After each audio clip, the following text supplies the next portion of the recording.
Let's check on the speed, RAM management and overall UI performance of this Galaxy M34 in this video.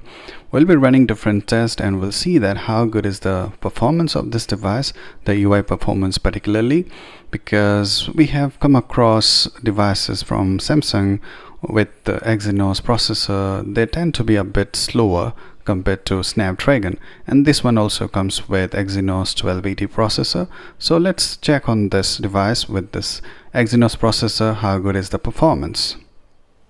First of all, let's start with the reboot test. I found that this device, it takes some time to reboot. It is not that fast, and if you're using this device, let me know in the comments if you have come across anything good, anything bad, any issues. In the comments, do share so that others can take an informed decision. And based on my experience, I can see that the overall performance is quite satisfactory. No problem here. Okay, as I told you, it is going to take some time, so we have to wait. I have this 6GB variant, 128GB, and it comes with Android 13 and One UI 5.1, and it is actually taking 2-3 seconds to load the UI fully. You can see that it is not that fast, okay, but the overall UI performance is good, not bad. Next, let's run this throttling test. It has started.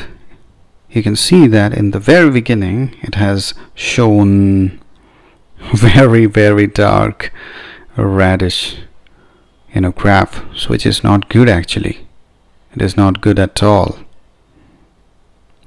So let it finish and I'll be back with the results. So the test is over, and it is not a good sign because it throttled at 50%, which is very bad actually. But sometimes it is going up to 81%, sometimes it is below that, so it is very fluctuating, okay. But I can tell you that based on my experience, I can say that it is going to throttle if the device gets warmer, okay. So that problem is there, okay. Next, let's check on the apps loading speed. Let's start with the general apps. Phone, you can see that it is fast. The camera app, the camera is actually taking 1 or 2 seconds to load fully. Okay, this is what I have observed. Otherwise, you can see that the other apps are loading without any problem. Let's load one web page. Yes, it is actually fast. YouTube. Yes, no problem. Play Store. Good. The connectivity is actually good. The Wi-Fi connectivity, and the 5G bands are there. So in terms of connectivity, you won't be having any problem. Good. Instagram, Flipkart. Good. Now you can see that once I have loaded multiple apps, you will see the difference in the animation. Okay, let me show you this. See, it takes, it is not that seamless. If you are not using too many apps, you won't be noticing this, otherwise it is really seamless, okay. But yes, in the UI, if you are using it with multiple apps opened, then you will feel a bit of stutter here and there, okay. It can load the games as well. Now this will be the real test.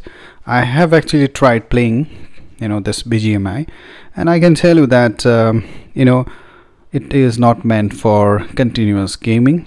If you are a very casual gamer, like 15-20 minutes of gaming, then it's fine, okay. If it is more than that, once the device is actually a bit warm, you will see frame drop, and touch response is also not that good. But it is not like that you can't play game. You can play game, okay.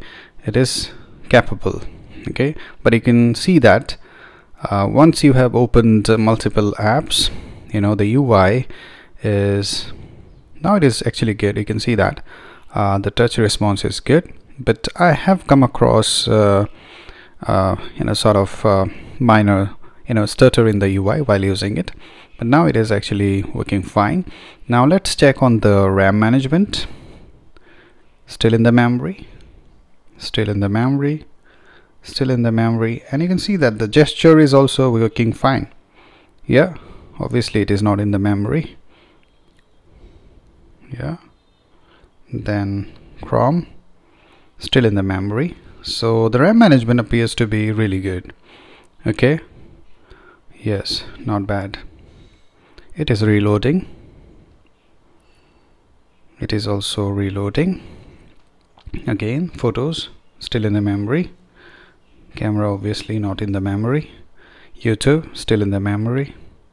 This one will be the real test. You can see that it is reloading. Okay, this one, it is also reloading.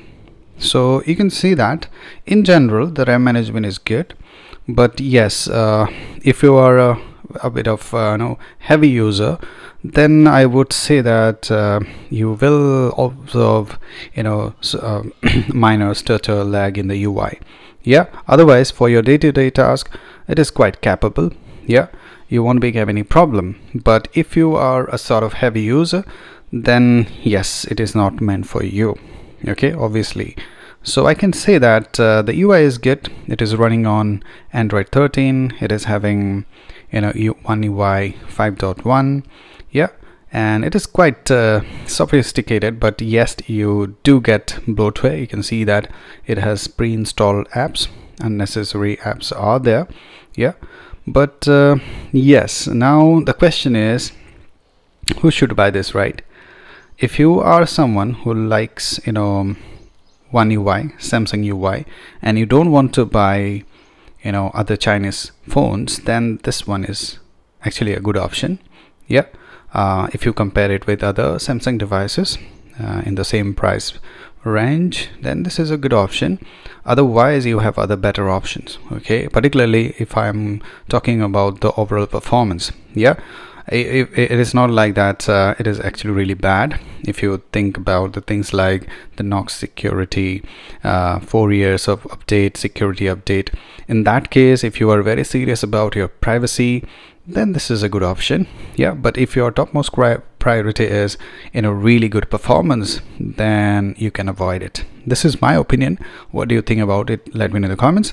But one good thing is that the good thing is that the cameras, they appear to be good. Actually, I'll be doing a dedicated video on that, so do watch that as well. Yeah, but if you want a device with a really good performance, then this is not for you. Okay, but if you are a very normal user, yeah, and you don't want to buy Chinese devices, you want a good display, decent cameras, good UI, yeah, and long security patch support, Android support, then this is a good option for you. This is my opinion. What do you think about it? Let me know in the comments. So till the next video guys, cheers.